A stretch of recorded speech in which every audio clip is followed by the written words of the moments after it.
Welcome to the Millennial and a Boomer Walk into a Coffee Bar podcast. The very best podcast to get your life advice in the form of a grande caramel macchiato in a venti cup, 1/3 whole milk, 1/3 almond milk, 1/3 soy milk, double the amount of vanilla syrup, caramel wall in the cup, no caramel drizzle on top, upside down, of course, tall ice cup, whipped cream, rounded lid, one shot extra espresso, decaf, cinnamon sprinkled on the top, and for the name, that's David, spelled Dafydd, please. Or to get your business, finance, and life support black coffee advice, I'm Dan, I'm a Boomer. And I'm Chase, the Millennial. Thanks for joining us today. All right, welcome back to a very special edition of the Boomer and Millennial Walk into a Coffee Bar featuring only the Millennial.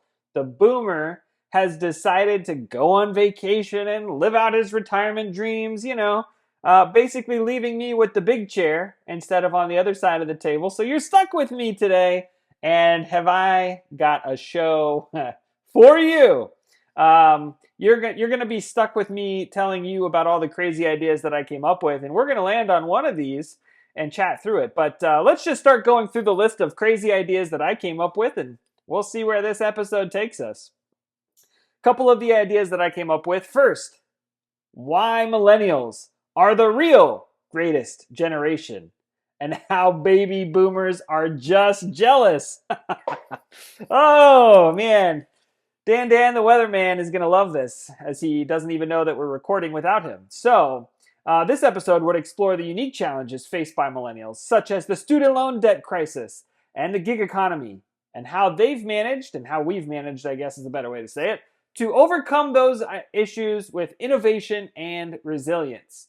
No thanks to the support of the California legislature, which is killing the gig economy, but that's another story for another day. So that's one option we could go with.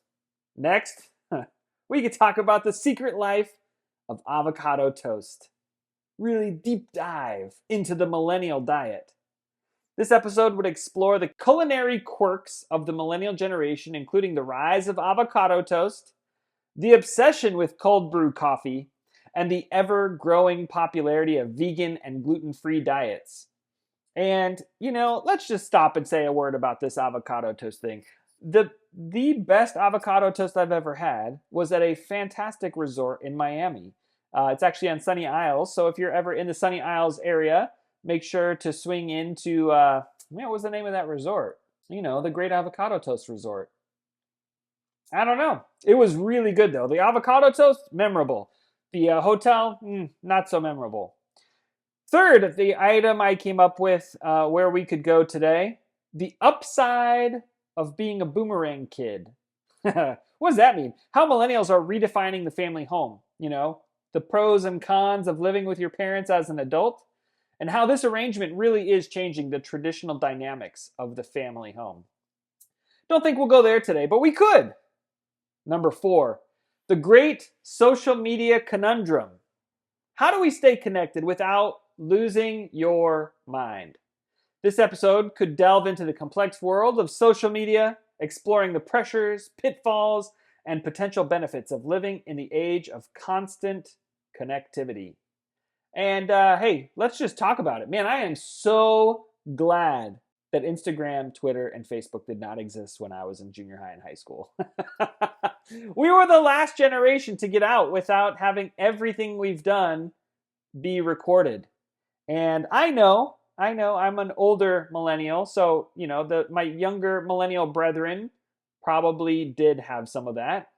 But we've talked about it on the podcast before. Literally, the first thing I do after I get my group of potential interviewees ready for a job interview is I look at them up on social media and see what kind of shenanigans they've gotten themselves into. So there's been a lot of people that had great resumes that I did not hire because they had all kinds of crazy up on social media. Something to think about.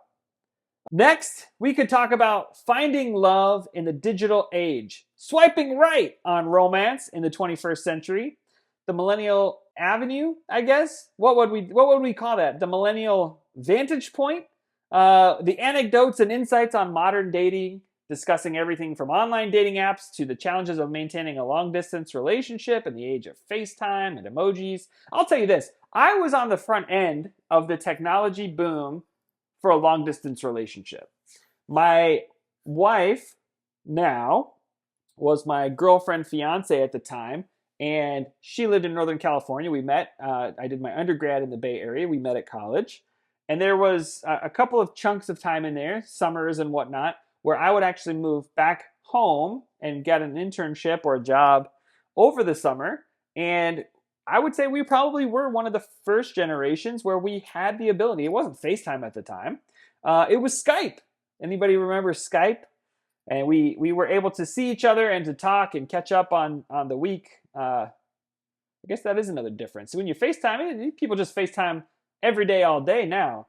Back then, it was like, hey, we're going to schedule a time on Thursday at 6 p.m. Central Time. We're going to Skype and we're going to see each other for a few minutes. So, I don't know. We could talk about that, but I don't think that's the right topic for today. It could be the rise of the side hustle.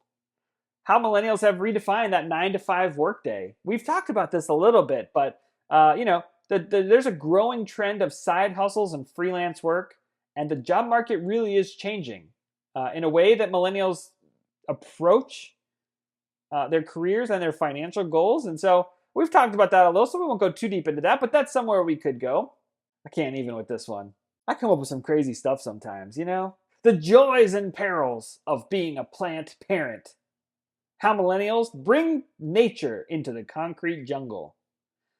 And we've talked about this just a tiny bit. Here's what I'll say. I think that what I'm seeing anyway from my friends and my group of millennial brothers and sisters is they're really moving out of the cities. There's this huge pendulum that is swinging back really far the other direction. I am seeing more of my friends and colleagues getting out of the cities, moving out to a homestead. Man, they're getting chickens, they're getting Jersey cows, they're getting goats, they're doing goat yoga, they're doing all this stuff. There's really not plant parents anymore. It's, hey, I've got a little mini farm with, the real greatest generation, those who fought World War II. They had victory gardens. And that was really the last time that an individual family had a little garden that would feed their family. And I'm seeing my friends and colleagues in mass, really, a large number of them planting victory gardens. They're not calling them that, but that's what they are. And they're living off of the land. And there's a YouTube channel called Nature's Always Right. Nature's Always Right. This dude moved from SoCal out to Tennessee. And he talks about, the way that God created nature is the best way for us to eat and to live. And the dude has hundreds of thousands, probably millions of views at this point. And that's just the way that millennials are kind of growing. I think maybe where we start today is the great nostalgia trip. I don't think this is unique to millennials. I think boomers go through this as well. I'll tell you how I know that. Because they all wear the creeper glasses. You ever seen Bill Gates' glasses? Why do all of them wear those big old goofy glasses? I don't know, but they do. Another one, they listen to the same music. And it's hilarious to me. We mentioned on a previous podcast that Arrow, what's his name? Liv Tyler's dad. Steven Tyler. Man, I wish I had a boomer around to tell me what the name of it. Arrow something. Man, now I got to look it up. Steven Tyler. Aerosmith. See, I didn't even remember. Aerosmith. They all listen to Aerosmith. And he's still around. He's still making new music and still having concerts. I had no idea. But they are living in their generation, probably 15 to 25, roughly, their age group. And that's kind of the premier time frame for them, for the boomers. I don't know, maybe that's for everyone. For us, man, we're seeing TV shows and cultural phenomenon coming back in the form of 80s and 90s fashion, music, TV shows. There's a great podcast that I listen to. It's called Boomer and Millennial Walk into a Coffee Bar. I'm just kidding. No, I don't listen to my own podcast. That would just be weird. I was listening to a podcast. It's a Bigfoot and Jesus podcast. I've mentioned it on the show before. Fantastic. It's such a good show. I don't agree with everything they say, but man, I love it. It makes you stop and think about, do I really believe what I thought I believed? And anyway, they have an 80s theme to it. And so you'll get a great, Back to the Future reference. Roads, where we're going, Marty, we don't need roads. Man, I love that stuff.